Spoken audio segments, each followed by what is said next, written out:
Hai guys, balik lagi di channelnya Radius Kalbar. Kali ini kita akan membahas tentang deretan perjuangan Panglima Jila. Tapi sebelum lanjut ke videonya, ada baiknya teman-teman klik tombol subscribe dan hidupkan tombol loncengnya ya, agar kalian tidak ketinggalan update terbaru dari channel Radius Kalbar. So, jangan lupa bagikan ke teman kalian agar teman kalian tahu apa yang kalian tahu. Setuju? Tanpa berlama-lama lagi, siapin diri kalian dan nikmatin videonya.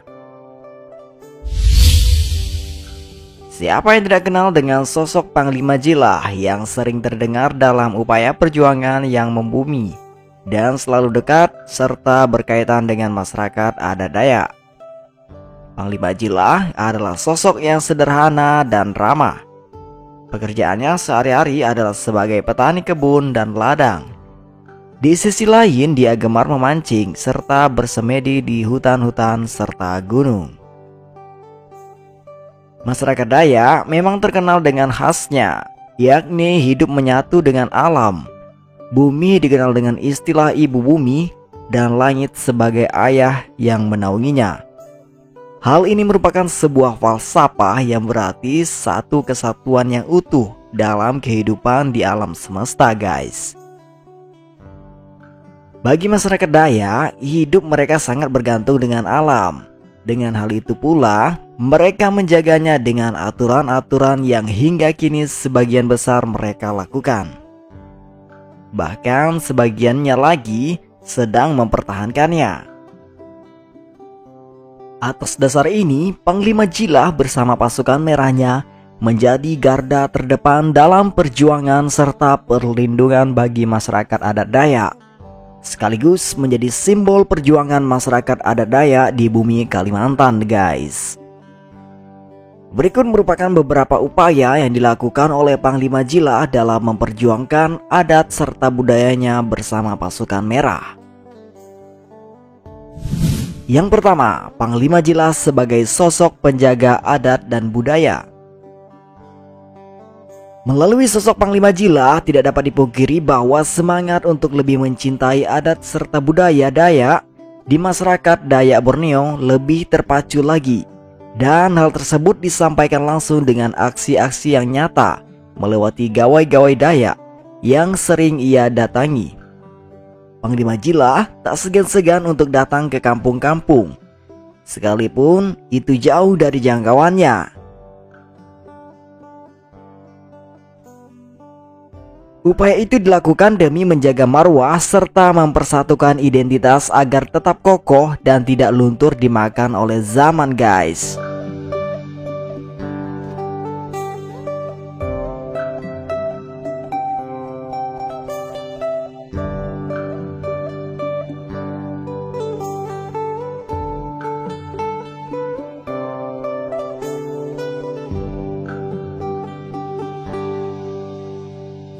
Yang kedua, Panglima Jila tidak mau berkompromi dengan perusahaan perusak hutan.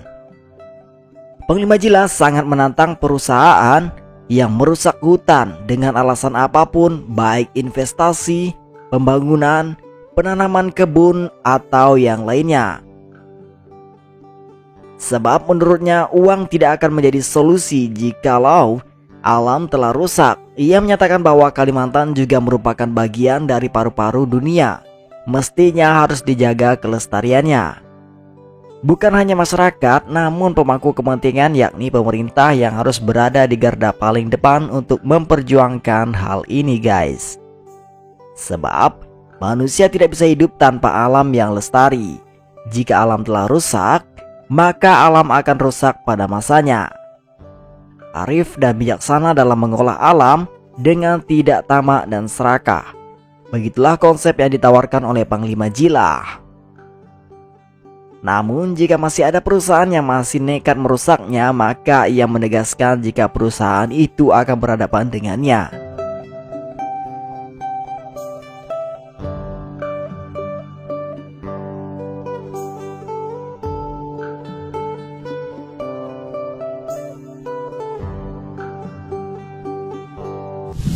Yang ketiga, perjuangan Panglima Jila membebaskan ketua adat Kinipan di Kalimantan Tengah.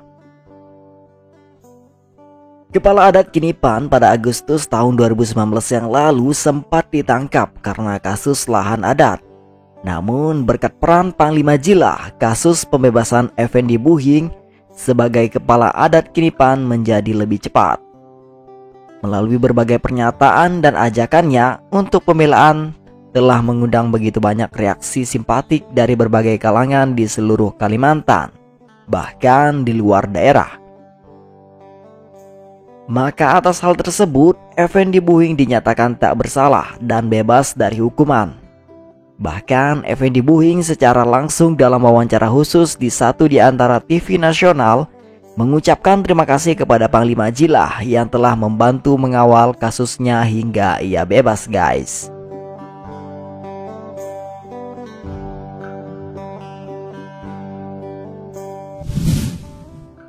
Yang keempat, Panglima Jilah sebagai pendiri Pasukan Merah.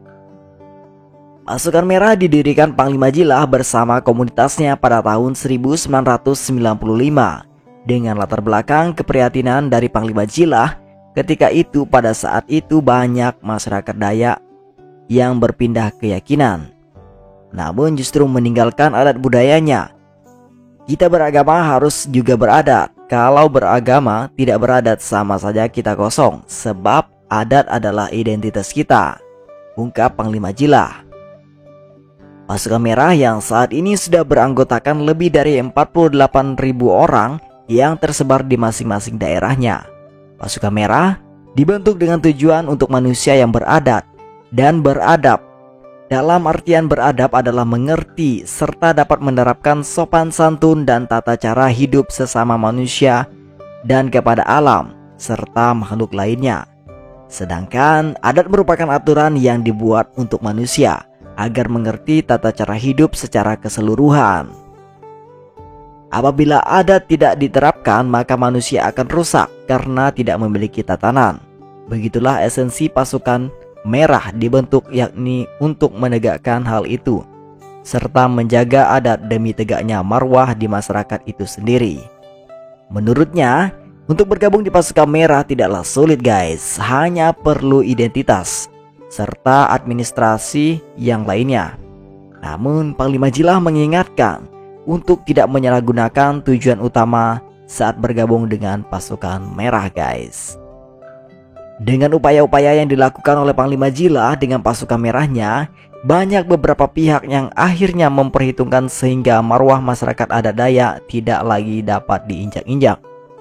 Namun meskipun begitu, perjuangan Panglima Jilah dan Pasukan Merahnya takkan pernah berhenti sampai di sini, sebab masih banyak yang perlu diperjuangkan. Nah, itulah ulasan tentang perjuangan Panglima Jilah dengan Pasukan Merahnya, guys.